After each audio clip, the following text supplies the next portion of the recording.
ئیماندارانی بەڕێز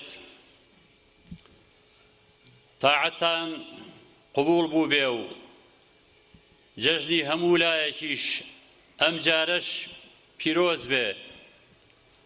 داواکارین لە خوای گەورە ئەو عیبادەت و نوێژ و ڕۆژ و سەڵات اللەیل و قیامی موسڵمانان بوو بێتە هۆی پاکردنەوەی مێشک و دەماغ لە هەموو هۆیەکی ناپاک و ناشرین کە زیان بە عەقیدە و وەحدەت و یەکڕێزی موسڵمانان بگەێنێ.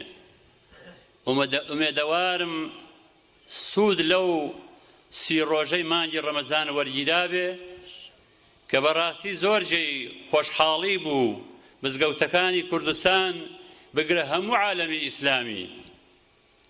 قودس لە پاڵ ئەو هەموو دوڕندەیی جوولەکەدا 200,000 کەس لە شەوی قەدرا لە قودسا کۆبوویەوە. ئەمە ببێوە نەبێت دەڵالەت لەسەر جوڵانەوەی موسڵمانان و سەر لە نوێ هاتنەوەی ئیسلامەکە لە پاڵ ئەو هەموو زەخت و فشارەدا. پیرۆزباییتان لێەکەین. ئومێدەوارم ئێمەش کەڵکی لێوەرگرین لە عەمەل و کەسب و جموجولی ڕۆژانەماندا پێوەمان دیار بێ